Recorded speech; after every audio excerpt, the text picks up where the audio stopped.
Ahora estaremos entonando cantos espirituales. Vamos a entonar el canto espiritual, es el número 27.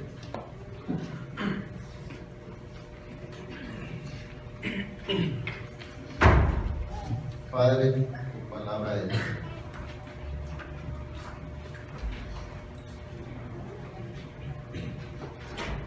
Padre, tu palabra es mi delicia y mi solaz, y es siempre a mí mis pies, y a mi pecho traiga paz. Es tu Rey, Señor, faro celestial, siempre en el resplandor, norte y guía al mortal. Si obediente oí tu voz, en tu gracia fuerza hallé, y con firme pie veloz por tus sendas caminé. Es tu Rey, Señor, faro celestial, siempre en el resplandor, norte y guía al mortal. Tu verdad es mi sostén contra duda y tentación, y destila calma y bien cuando asalta la aflicción. Es tu Rey, Señor, faro celestial, siempre en el resplandor, norte y guía al mortal. Son tus dichos para mí, prendas fieles de salud. Dame pues que te oiga a ti, con filial solicitud. Es tu Rey, Señor, faro celestial, siempre en el resplandor, norte y guía al mortal.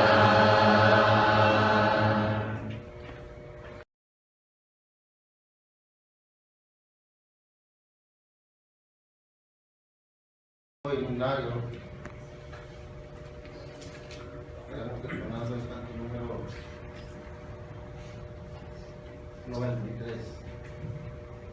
Después de esta alabanza estaremos siendo dirigidos en oración con nuestro hermano que está en oración. Más de Jesús.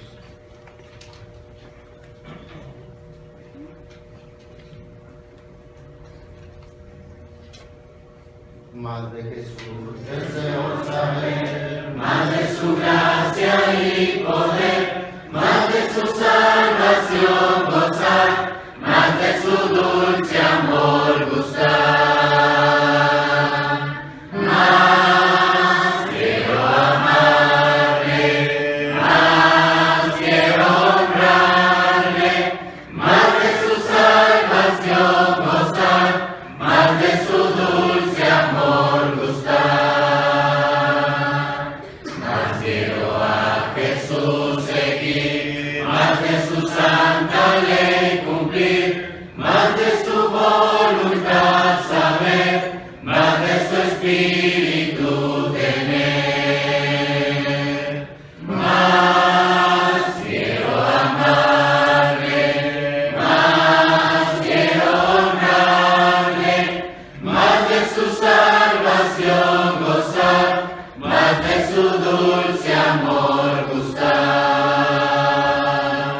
Más de Jesús, más oración, más cerca estar en comunión, más su palabra meditar, más sus promesas alcanzar. Más quiero amarle, más quiero honrarle, más de su salvación gozar, más de su dulce amor gustar.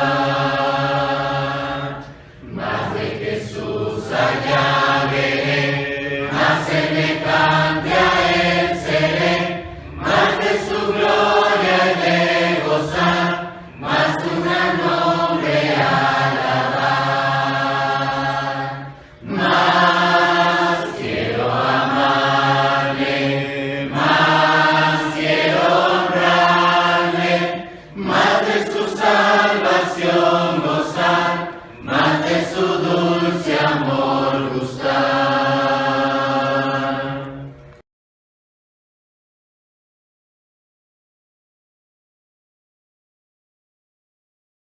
De himnos y coros de la Iglesia de Cristo vamos a cantar el número 13.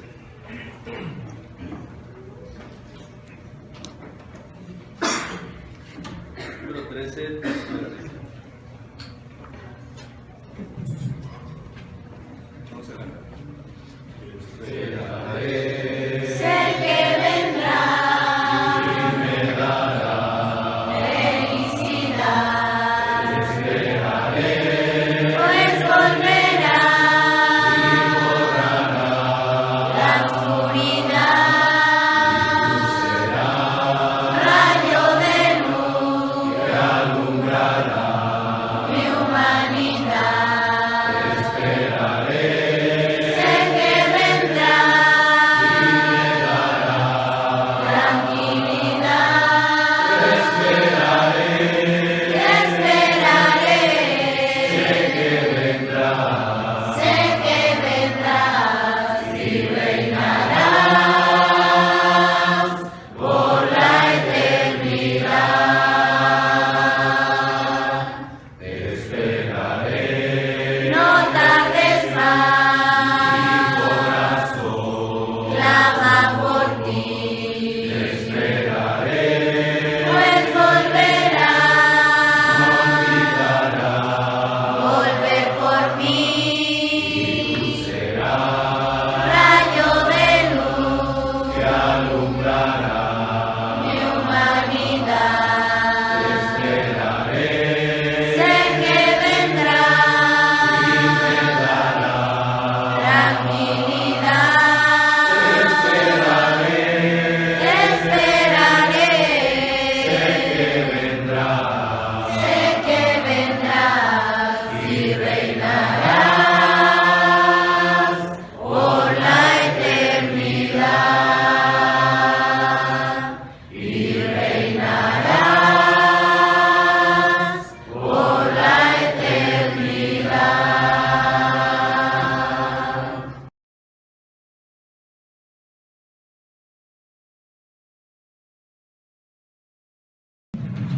Bien, hermanos, creo que pues ya hemos estado presentando en varias ocasiones a nuestro hermano, creo que ya le conocemos, nuestro hermano Ricardo Barrera, predicador en la Iglesia de Cristo en Elgin, Illinois. Bueno, para no repetir lo que ya hemos estado diciendo, simplemente quiero decirle a nuestro hermano que le damos muchas gracias a Dios por permitirnos esta oportunidad de tenerlo entre nosotros. Que Dios le bendiga, hermano, que Dios bendiga su ministerio allá donde usted colabora. Y muchas gracias a Dios porque nos permite tener entre nosotros a personas tan preparadas como nuestro hermano y dispuestos a compartir ese conocimiento con los demás. Gracias a Dios por ello. Y para que no se preocupe, hermano, no se preocupe por el tiempo. Ustedes tómense el tiempo que, ¿verdad, hermanos, que sí? Sí. Ustedes tómense el tiempo necesario, el tiempo que usted traiga de acuerdo a lo que material que preparó, y no se preocupe porque le suena el timbre. No, ya no va a sonar. Ya no le va a sonar. Así que tiene su tiempo, hermanos. Adelante. Bueno, dijeron que no me preocupara del tiempo. Si son las 3 de la tarde, dijeron que no me preocupara del tiempo. Todo bien, todavía no se ve. ¿Fui yo? ¿No? ¿Ya vinieron? Como familias podemos consagrarnos. Como iglesia puede ser así, pero tiene que ser colectivo. Si no hay esa parte colectiva, como iglesia, no puede haber una consagración total. Muy difícil, hermanos, encontrar una iglesia que trabaje de una manera colectiva. Ustedes, en 3 días yo pudiese decirlo, se ve que se llevan muy bien y se ve que están caminando muy bien, a pesar de la adversidad y los retos que han tenido recientemente. Pero realmente, si uniesen sus familias y si cada familia individualmente fuese más consagrada, más llena de su santidad, sí podrían colectivamente tener grandes logros para el Señor en este lugar. Pero es importante que trabajen colectivamente, que sean juntos. Quiero hablar de 3 cosas que creo yo ayudan, según lo que he estudiado en la Biblia, a que una iglesia llene totalmente su vida de santidad. Una iglesia llene totalmente su vida de santidad. Vamos a empezar con la palabra de Dios ahí precisamente en Oseas.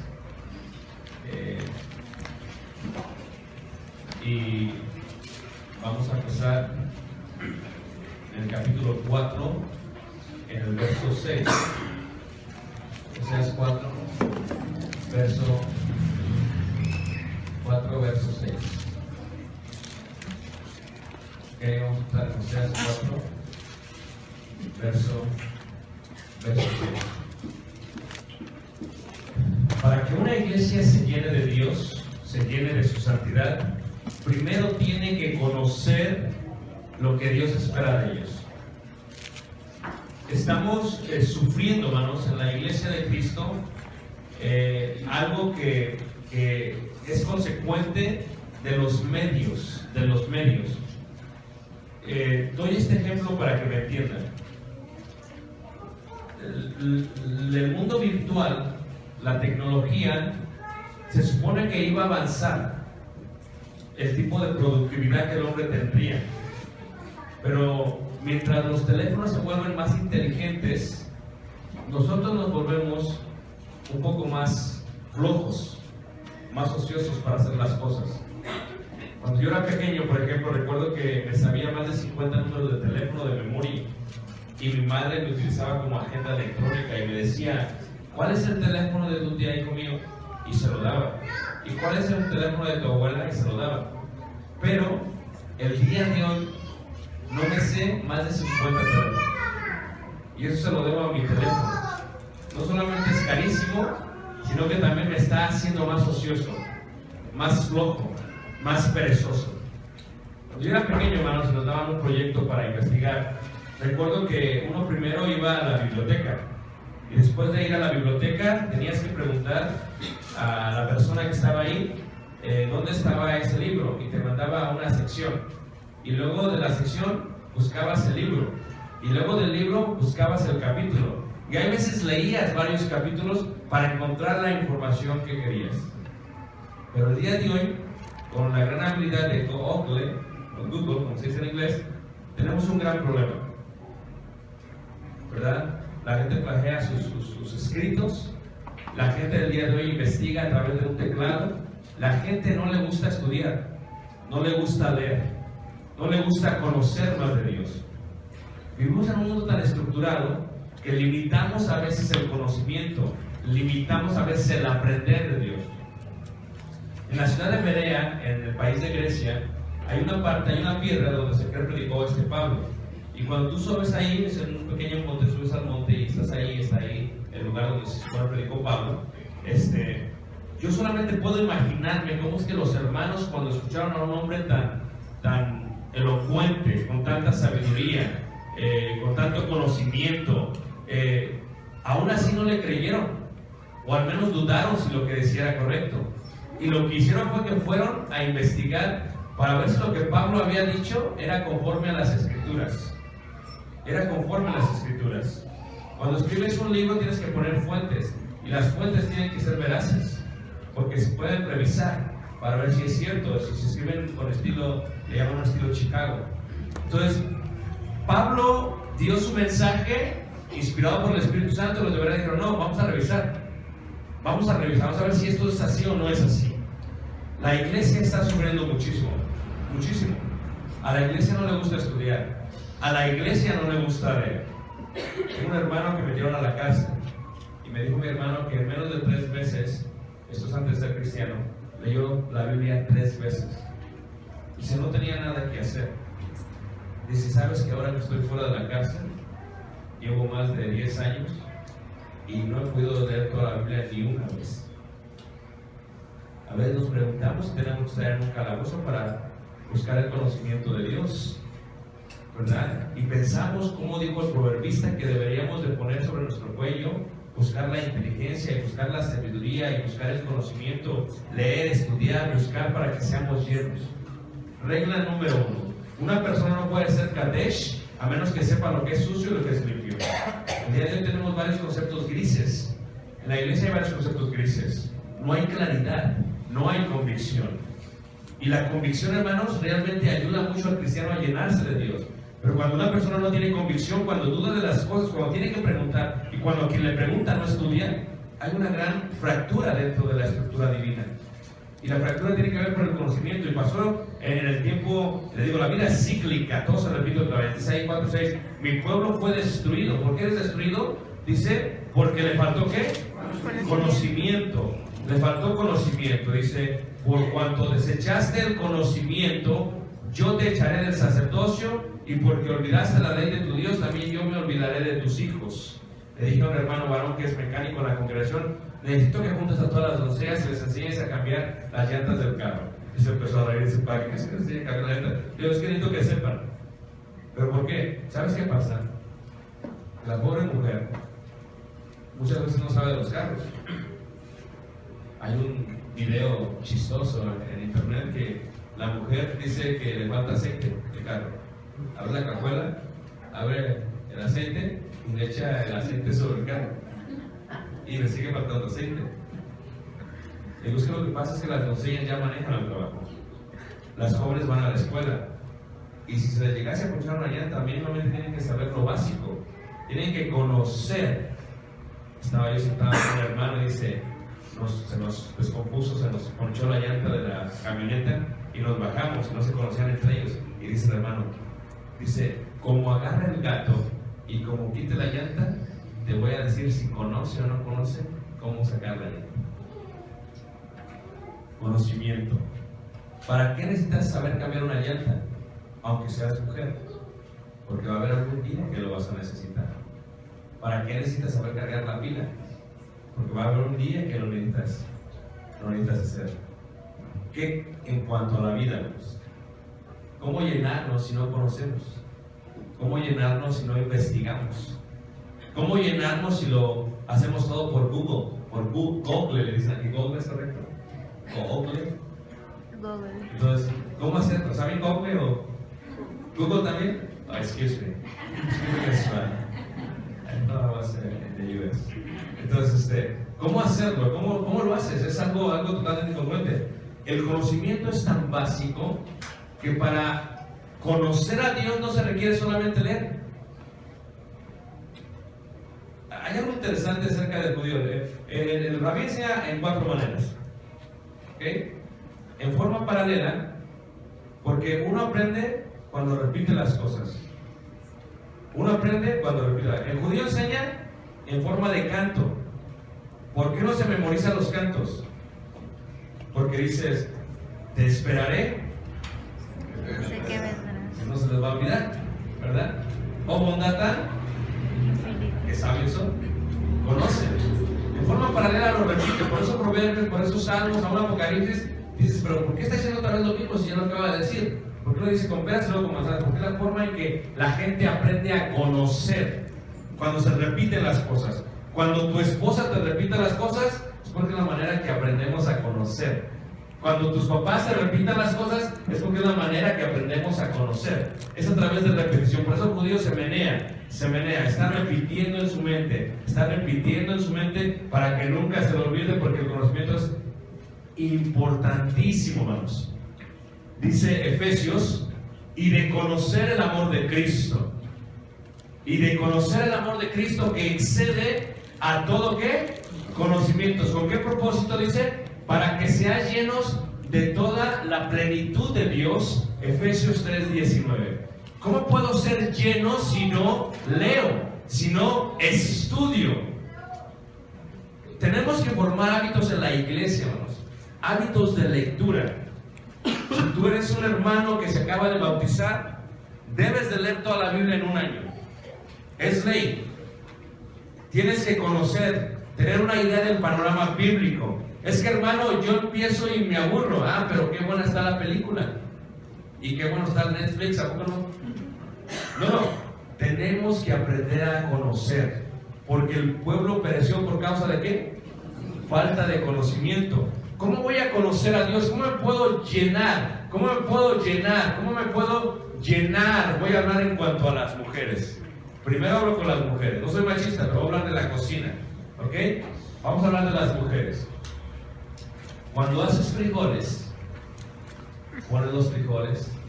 Y luego primero que haces, separas los frijoles para que a tu esposa no se le caiga la muela. Para que no haya piedras en los frijoles. ¿No es cierto? Separas, empiezas a segregar, empiezas a separar. Y luego ¿qué haces? Llenas la olla de agua. ¿Por qué la tienes que llenar? Porque si no la llenas, no se pueden cocer los frijoles. Y luego echas los frijoles. Y los frijoles empieza la olla a hervir. Y no la dejas hirviendo, tiene que tener una medida exacta para que sepan correctamente. Y le echas cebolla, y le echas sal. Muy bien, excelente. ¿Por qué haces eso? Porque es la única manera que vas a llenar a tu marido. Con frijoles. Jóvenes, escuchen. Tienes un iPod, iPhone, iTouch, iPad, tableta, Android, lo que tengas. ¿Ok? ¿Quieres llenarlo? Tienes que meterle información. Y tienes que escoger. A veces esta canción no te gusta, segregas, la quitas, la comparas, la avientas y pones otra. Esta la tengo repitada, la quitas y pones otra. O sea, para que se llene la memoria, para que se llene esa persona. Hermano, ¿ves cómo queremos ahorrar dinero? ¿Quién quiere ahorrar dinero, hermanos? Todos, ¿verdad? Pero no podemos ahorrar dinero, ¿por qué? Porque estamos casados. ¿Por qué? Porque tenemos hijos, número 2. ¿Y por qué? Porque no nos administramos. Regla número 1 del ahorro. Siempre ahorras. No es que seas de Monterrey, ¿ok? Es que eres ahorrativo. 10% de tu salario debes de ahorrar siempre. Desde que empiezas a trabajar a los 6 años, 15 años, otros 20 años, 10% de tu salario lo ahorras, y lo ahorras, y lo ahorras, y lo ahorras, y lo ahorras, y lo ahorras, y entonces se va a llenar. para una emergencia, se va a satisfacer, se va a llenar para que cuando te cases tengas donde llevar a la mujer, para que cuando te cases tengas donde llevar a tu suegra. Vas a satisfacer al suegro, vas a llenar, tienes que llenar. Tienes que llenar. Nuestra mente tiene una capacidad que requiere llenarse de conocimiento. Tenemos que llenarnos, tenemos que completarnos. Si la palabra fue inspirada por Dios, toda la escritura es inspirada por Dios y útil para corregir, ¿verdad? Para redarguir, para enseñar, para instruir. Así que si el Espíritu Santo, lo vamos a ver en la tarde, inspiró esto, yo tengo que llenarme para satisfacer. En una iglesia, cuando todos los miembros se llenan de conocimiento, es una iglesia poderosa, hermanos. Es una iglesia poderosa.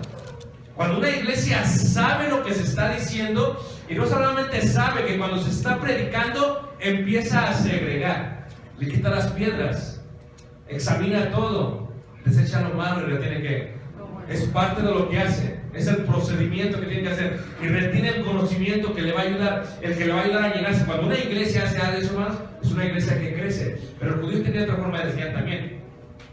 No solamente repite, no solamente canta, otra forma es que la mejor manera de aprender, la mejor manera de conocer es practicando lo que aprendes. Como dice el proverbio chino, si me enseñas cómo hacerlo, se me va a olvidar. Si me involucras mientras los haces, me voy a acordar del 50%. Pero si me permites hacerlo mientras tú me estás corrigiendo, nunca se me va a olvidar.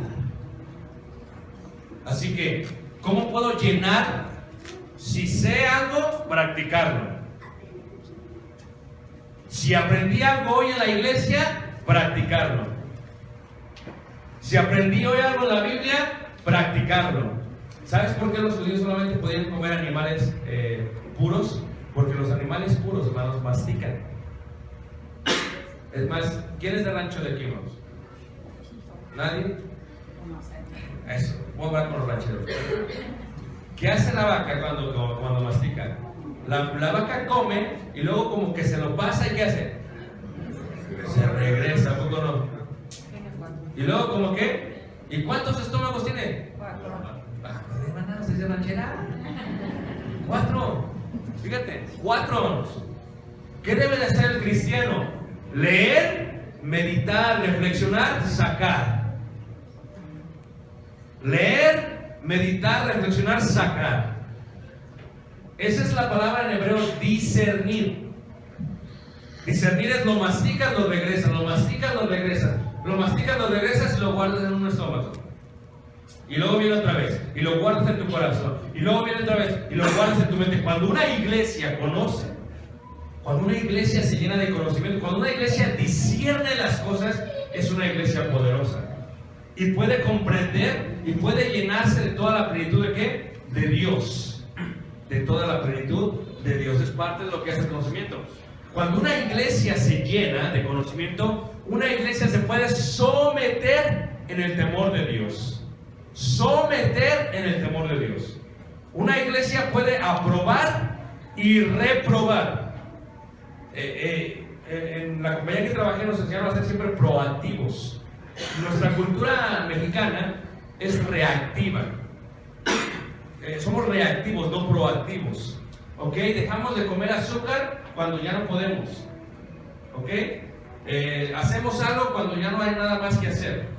Pero proactivo significa, vas a hacerlo antes, vas a prevenir antes del problema. Antes de que suceda el problema, vas a prevenir. ¿Y cómo lo puedes prevenir? Si conoces. Como iglesia, si hay algo que se va aproximando, que va a venir a dar un golpe fuertísimo, vamos a prevenir. ¿Cómo? Vamos a educar a la congregación que conozcan para que ellos mismos aprueben o reprueben tal situación. Porque si reaccionamos al problema, puede ser contraproducente. Es lo mismo la disciplina. La disciplina de los hijos, hermanos, puede ser proactiva o reactiva. Reactiva es con la chancla. Reactiva es con tu tío Jacinto. Reactiva es, le digo a los muchachos que mi mamá, yo pienso que mi mamá tiene sangre australiana. Porque mi madre cuando pegaba, hermanos, agarraba y tenía chancla, como todas las mamás. Entonces, ¿qué hacía? Cuando me veía así de lejos que me portaba mal, le hacía con el pie así, y volaba la chancla. La agarraba en el aire. Me pegaba a mí, a mi hermano, a mi No, la idea es que sabía cómo pegar. Pero su reactivo. Disciplinar a los hijos de la Señor significa enseñar, significa educar. Te voy a enseñar a cambiar la llanta para cuando se te caiga la llanta ya.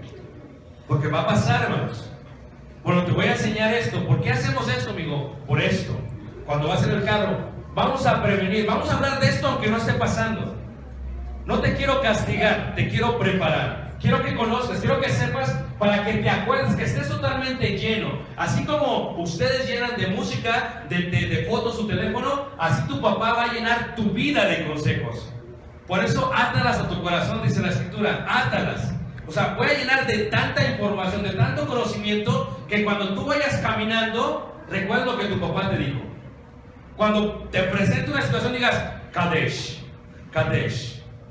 Y cuando se te acerque tanto digas, Malé, Malé.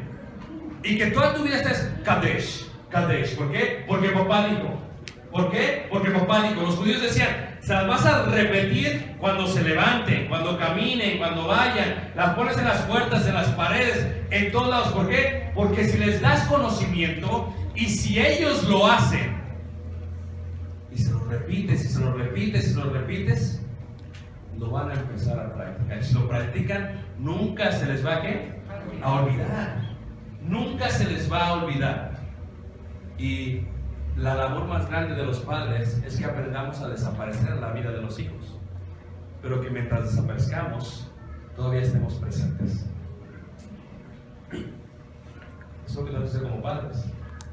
Como le digo yo a los hermanos, como los indios nativos, los nativos americanos de allá de Estados Unidos.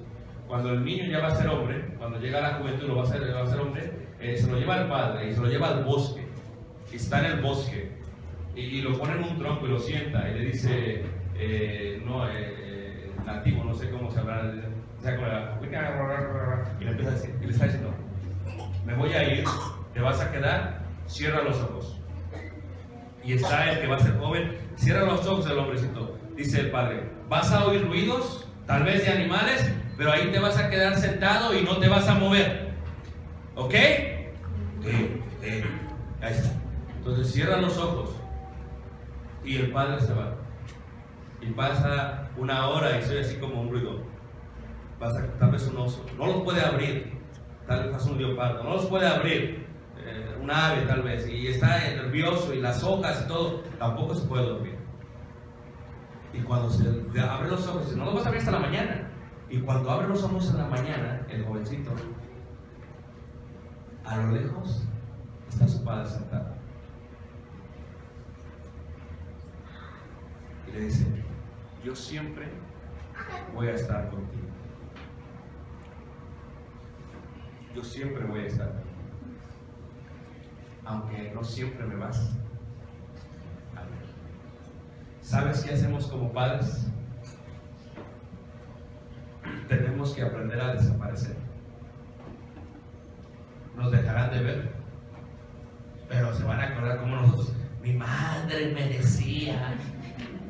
Bienvenidos a la realidad. ¿Okay? ¿Cómo someternos? Bueno, a través del estudio, a través del conocimiento, es la manera en que nos podemos literalmente ¿qué? Sostener. Número 2, ¿ok? Número 2. Tenemos que aprender, y una cosa que tenemos que hacer también, esto es muy importante,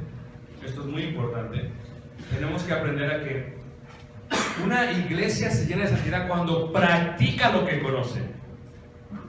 Cuando practica lo que conoce.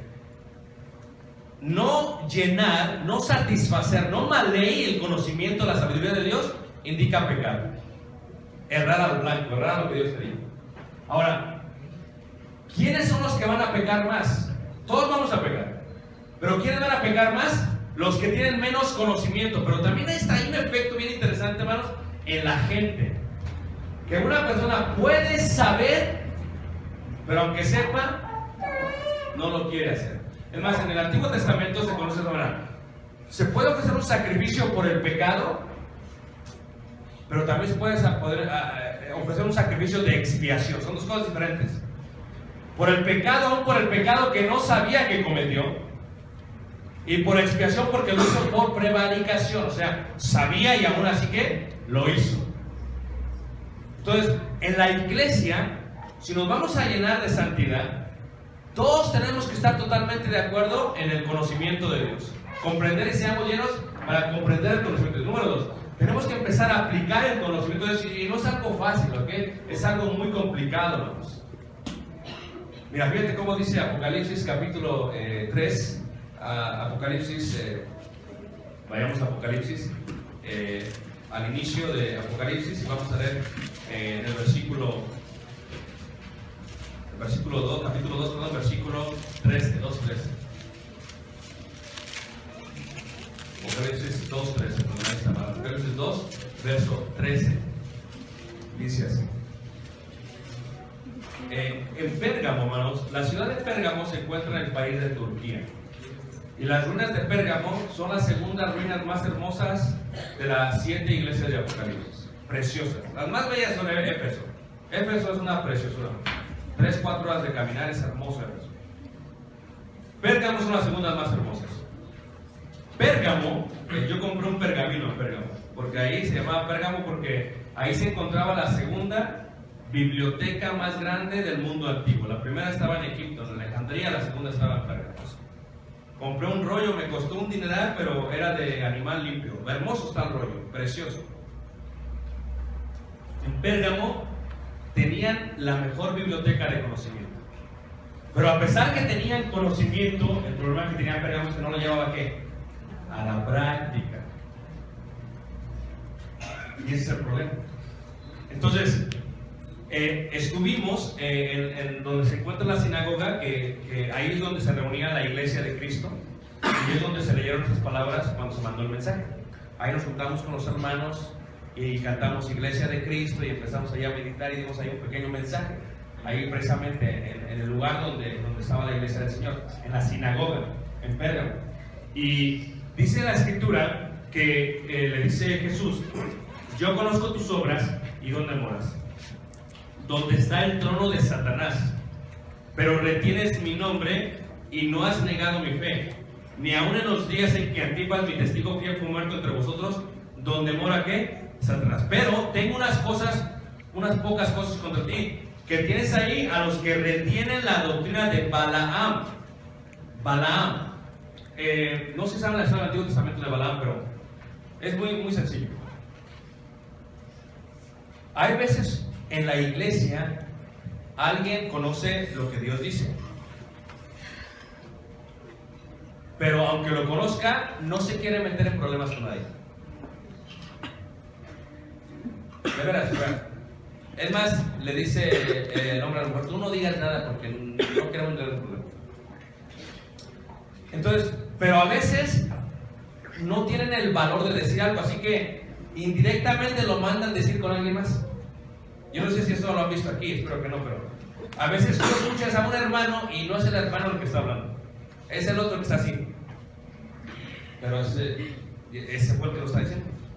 Entonces Balaam era una persona en aquellos tiempos que sabía que no podía maldecir a Dios directamente, pero se las ingenió para hacerlo indirectamente. Dice: yo no los puedo maldecir porque si no me ven en feria, pero esto es lo que puedes hacer si quieres. Mira, haz esto y te va a ir mal, pero haz esto. Pero pues yo directamente no lo voy a hacer, pero lo hizo indirectamente. Dice la escritura, hermanos, que cuando nosotros sabemos algo, cuando el que sabe hacer lo bueno no lo hace, ¿les qué? Les pecado. Entonces en la iglesia, uno de los grandes problemas que puede haber, si ustedes quieren llenar de santidad como iglesia, tienen que estar dispuestos a corregir el pecado y a corregirlo cuando se tiene que corregir. Y te tienes que armar de mucho valor, porque el que corrige, hermanos, hay veces viene a ser el blanco de todo el problema. A veces el mensajero lo matan y el mensajero de él no es el mensaje. Entonces, aquí en Pérgamo tenían una biblioteca hermosa, tenían mucho conocimiento, y muchos hermanos sabían Pero ¿qué hacían? Pues mantenían todavía la doctrina, dice ahí la palabra de Dios, de Balaam. Y enseñaba a Balac a poner tropiezo ante los hijos de Israel, a comer de cosas sacrificadas a los ídolos y a cometer ¿qué? Fornicación. Y también tienes a los que retienen la doctrina de los nicolaitas, la que yo ¿qué? Aborrezco. Son las cosas más difíciles, pero se tienen que resolver.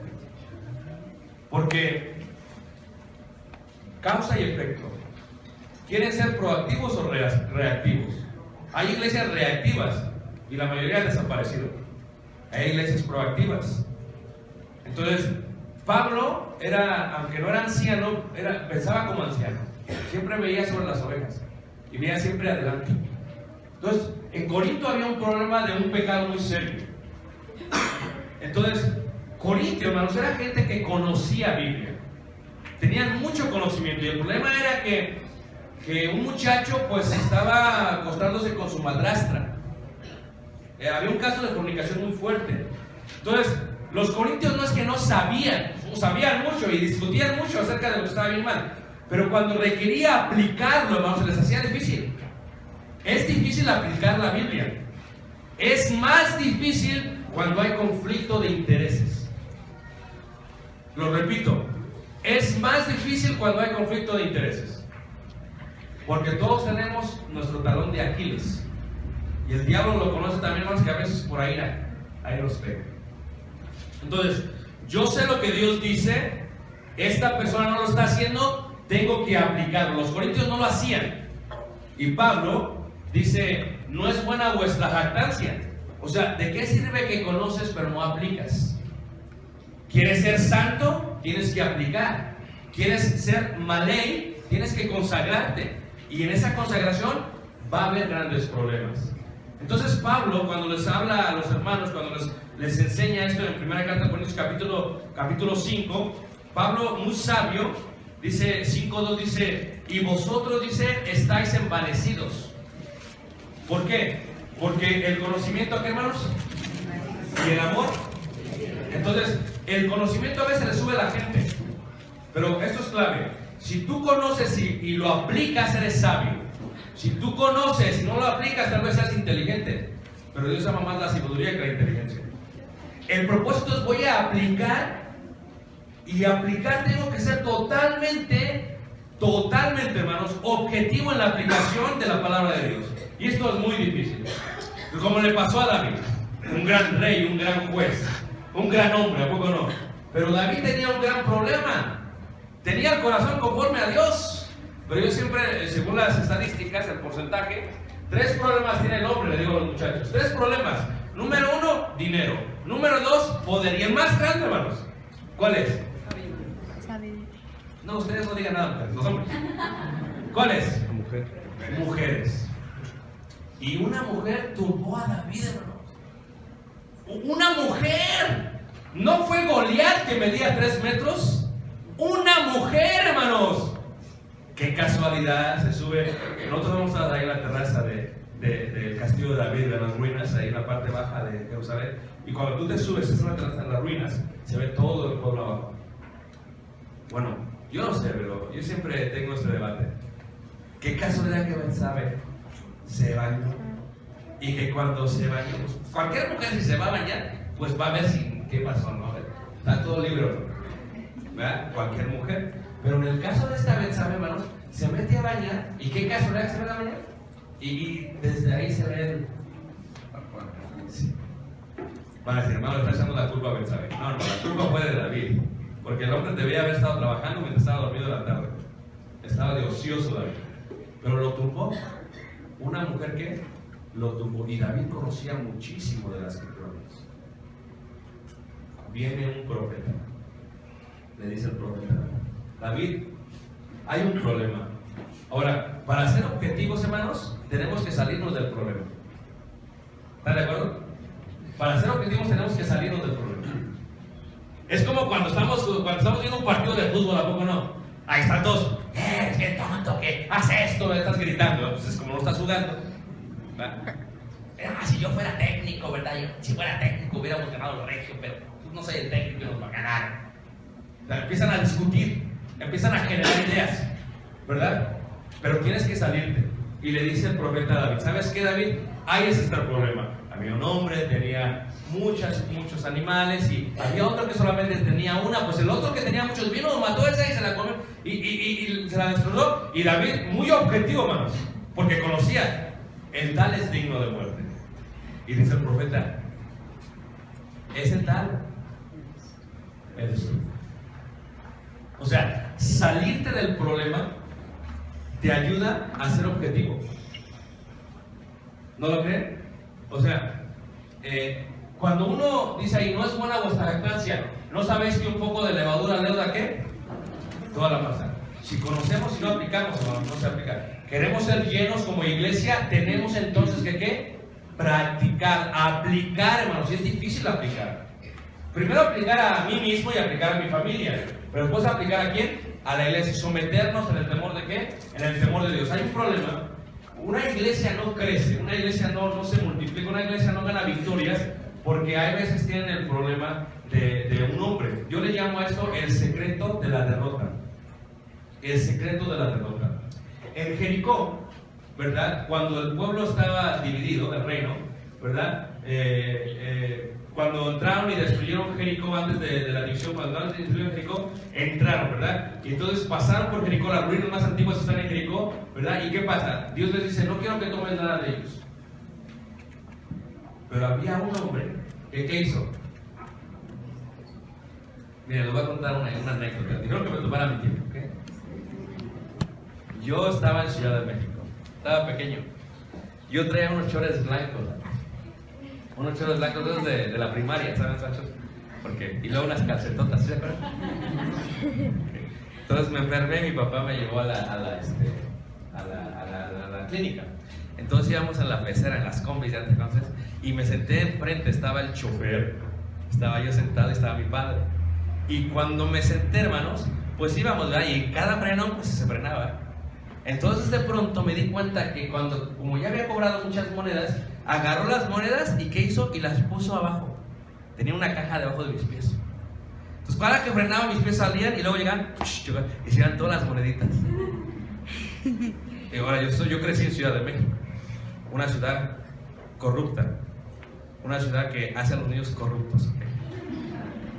No era mi culpa. Entonces cada que se hacía para adelante, pues como que yo me empecé a hacer para adelante. Y me hacía, ¡ay! ¿Entiendes? Entonces, en cada una de esas, pues, ¡ay! Y volteaba al chofer, bien entretenido mi papá. Pero no me percaté. ¿Dónde voy a meter las monedas? ¿Entiendes? Tengo un chorcito blanco.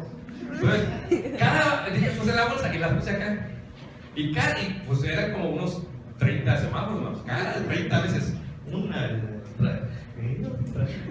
Hombre, se me llenó esta, pues se me llenaron otra. El problema es cuando me bajo, pero ese es el problema, ¿me entienden? Ya lo voy a contar al final de la historia, pero ese es el problema. Acá, hermanos, mira, no dice, no van a tomar nada. ¿Y qué es lo que hace? Un hombre decide tomar algo.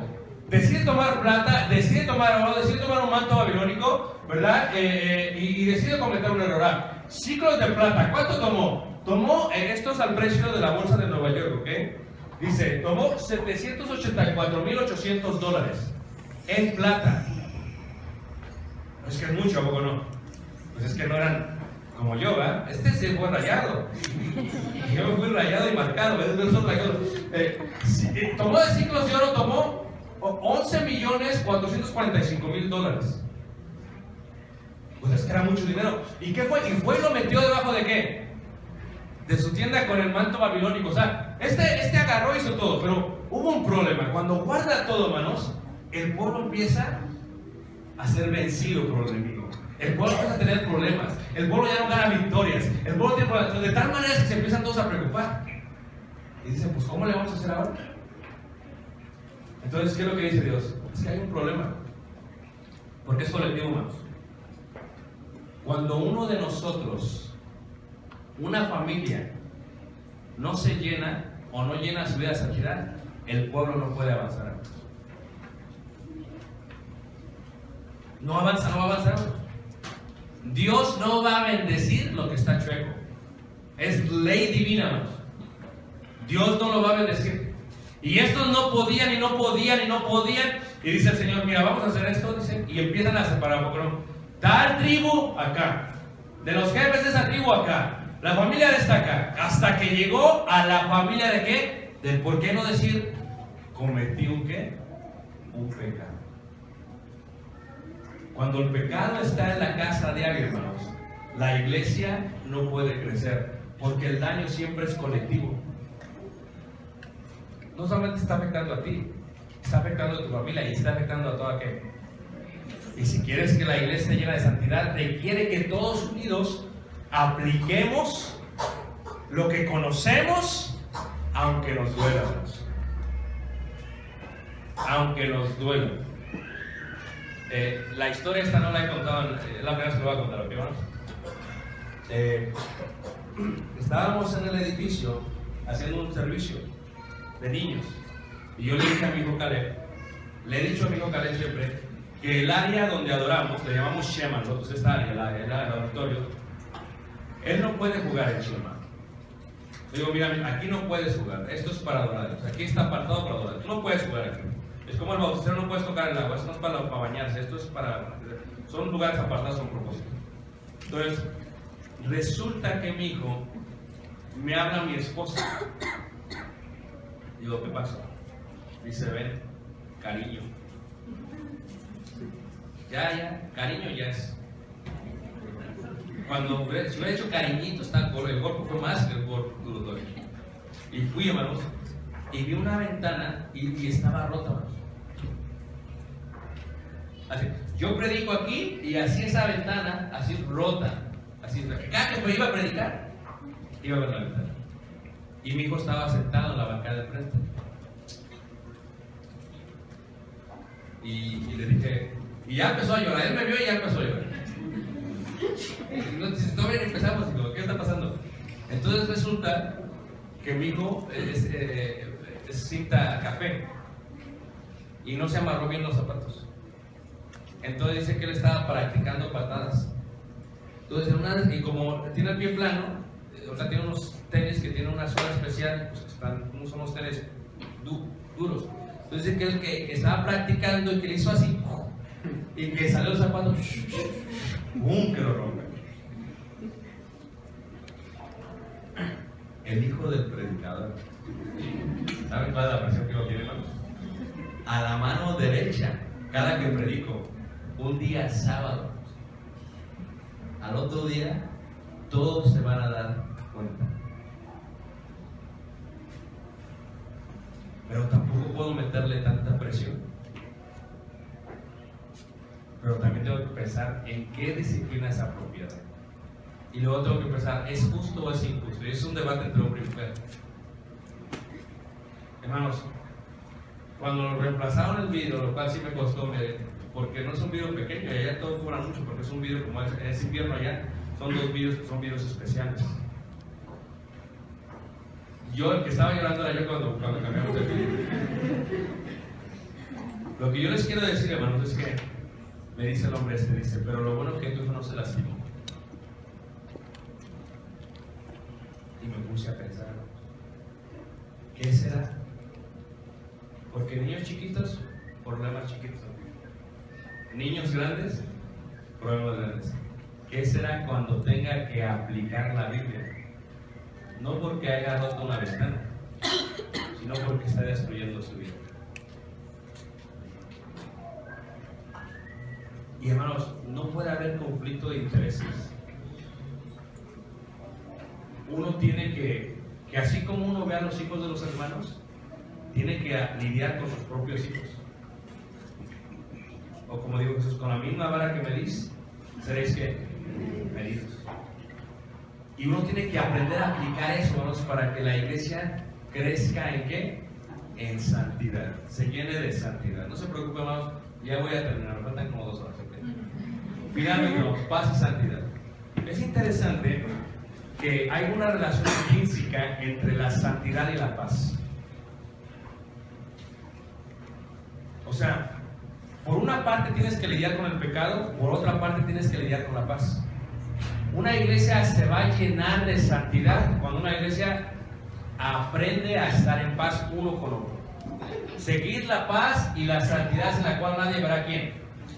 Al Señor, dice la Escritura en Hebreos capítulo 12, verso 14. Pero para poder hacer eso, hermanos, se requiere mucho. Para poder estar en paz con los hermanos se requiere muchísimo, hermanos. No es fácil. Porque si vas a tener que decir lo que está mal, vas a tener que aplicar la Biblia objetivamente, automáticamente el enemigo va a querer poner guerra entre ustedes. Pero tienes que mantener la paz. Pero tienes que aplicar la Biblia. Y tienes que mantener la santidad. Así que si una iglesia quiere crecer en paz y santidad, tiene que recordar, no se trata solamente de una persona. ¿Por qué no? ¿Qué? Se trata de todos. O sea, como iglesia vamos a crecer en santidad cuando estemos en paz unos con otros. Por eso dice Jesús, por tanto, si traes tu ofrenda al altar y ahí te acuerdas que tu hermano tiene algo contra ti, deja tu ofrenda delante del altar, anda y qué, y reconcíliate. O sea, tiene que llegar un momento en que entendamos, hermanos, que como iglesia, yo digo a los hermanos, el cielo no es el cielo sin ustedes. Yo no quiero ir al cielo sin ustedes. El cielo no es el cielo sin ti. O sea, tenemos que enfocarnos de que estas familias con las cuales lidiamos todos los días, todas las semanas, que aprendemos a amar, que aprendemos a veces a perdonar, tenemos que entender que esto va para largo, hermanos. Esto va para largo. No solamente vámonos haciendo viejos juntos, vamos a estar juntos en la ¿qué? En la eternidad. Y lo que Dios quiere que entendamos en el servicio el domingo, hermanos, que entendamos a lidiar uno con otro, a llevarnos unos con otros, porque si aquí nos juntamos 2 horas, allá va a ser por toda la eternidad. Así que el cielo sin ustedes no es lo mismo, hermanos. Tú debes de ver a tu hermano, a tu hermana, a los hermanos. El cielo sin ustedes no es lo mismo. Yo no quiero ir al cielo sin ti. Yo no quiero adorar sin ti. Cuando uno tiene ese sentir, hermanos, empieza a ver las cosas como Dios quiere que las veas. Empieza a amar a los hermanos a pesar que los hermanos tienen errores. Empieza a lidiar con ellos como si fueran tus hijos, como decía Juan, hijitos míos. Ya no son los hijos, son mis hijos. Son todos mis hijos, son todos mis hermanos. Y empiezas a hacer una forma muy colectiva, hermanos, de que es importante que todos nos vayamos al cielo. Porque el cielo, sin ustedes, hermanos, no es lo mismo.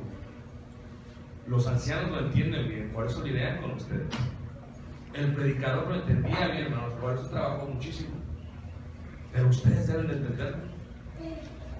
Deben de aprender a vivir en paz y en santidad unos con otros. La relación con Dios, hermanos, nunca es individual, siempre es colectiva. Sin mis hermanos el cielo no será igual. Sin mis hermanos el reino no está completo. Dios anheló una familia, hermanos. Mis hermanos y yo somos esa familia. La relación con Dios no es elitista. La relación con Dios, hermanos, es más bien colectiva entre mis hermanos y yo. Aquellos quienes fuimos escogidos de entre la escoria de este mundo para ser parte de la familia de Dios. Necesitamos aprender a sobrellevar las cosas, hermanos, a considerarnos unos a otros, a las buenas obras, a no dejando de qué, de congregarnos, de tal manera que entendemos este proceso, hermanos. Entendemos que ¿qué? Nos juntamos aquí en un simple edificio y aunque entramos en un lugar apartado con el propósito de adorar a Dios, Kadesh, aunque nuestros pies están en el suelo, hermanos, nuestra presencia entra en la eternidad con Dios. No nos levantamos del suelo nunca porque somos humanos, pero nos transportamos a un lugar más allá del suelo y lo hacemos juntos como familia. Lo hacemos de una forma colectiva, porque si solamente cantase uno, ¿cómo se sentiría Dios? Pero ¿qué pasa si cantamos todos juntos unánimes a una voz? ¿Y qué pasa si todos oramos y decimos a la oración amén? ¿No estaríamos llenos de santidad? Si todos estuviéramos en paz y Cristo viniera, ¿no estaría alegre el Señor? Porque Dios es paciente para con todos, ¿no? No quiere que nadie perezca. El propósito de Dios en nuestra vida es que no nos elevamos de la tierra, pero siempre estamos hablando de Dios. Dice Efesios 4, 2 y 3, con toda humildad y mansedumbre, soportándonos con paciencia los unos a los otros en amor, solícitos en guardar, y dice, la unidad del Espíritu en el vínculo de la paz, un cuerpo, un espíritu, como fuiste también llamados en una misma esperanza. No es fácil, hermanos. Ser familia no es fácil. Amén. ¿Qué hermano no le ha dicho a su hermano, tú eres adoptado? Todos. Tú no eres hijo de mamá, estás negro y mi mamá es güera. Todos nos peleamos, pero luego nos reconciliamos, hermanos. Y el hermano se enoja, ya me voy de aquí, y se va bien enojado a otra congregación. ¿Qué no entiendes que cuando venga Cristo, verdad, vamos a estar todos juntos? ¿Dónde está la idea? Tenemos que aprender a soportarnos, tenemos que aprender a vivir en santidad. Y si lo hacemos, nos vamos a llenar, vamos a satisfacer lo que Dios espera que hagamos en nuestra vida, hermanos. Es parte de lo que Dios espera, que como congregación crezcamos, que llenemos, que la copa esté rebosando. Qué hermoso sería que la iglesia de Cristo aquí en Francisco y Madero sea una iglesia donde la copa está rebosando de amor, la copa está rebosando de perdón, la copa está rebosando de misericordia, pero también la copa está rebosando de disciplina, y también está rebosando de conocimiento, y está rebosando de objetividad. Si tú eres así con mis hijos, yo puedo hacer así con tus hijos. Si la Biblia dice esto, es para todos, sin importar cuál sea el apellido o la relación. Porque primero, hermanos, está el Señor. Y si todos hiciéramos eso, hermanos, no nos llenaríamos de santidad. Dice la Escritura que cuando venga Cristo, que Él murió para presentarse a sí mismo una iglesia que pura, sin mancha, y sin qué, ni cosa semejante que. ¿Y sabes cómo lo hacemos? Aplicando lo que conocemos. Cada día, aplicando. Y créanlo, hermanos, serán una iglesia hermosa, llena de santidad. Tiene que haber un balance. Hay que ser celoso, sí, pero hay que tener misericordia. Tiene que haber un balance, pero no te muevas. Muchas iglesias se van para un lado, son muy celosos, se olvidan de la misericordia. Y otras mucha misericordia, se olvidan de lo que Dios dice. No, hay un balance, hermanos. Es un balance. Y el balance es este: donde hay amor, hay perdón, pero donde hay amor hay disciplina. Y ese es el balance que Dios quiere que tengamos. La pregunta que tengo finalmente es esta: ¿quieren como iglesia ser llenos de santidad? ¿Quieren o no? ¿Están dispuestos? ¿Están dispuestos a estudiar? ¿O van a ir a Google a buscar? ¿Están dispuestos a aplicarlo aunque sea a sus propios hijos? ¿Sí? ¿Están dispuestos a estar en paz uno con otro?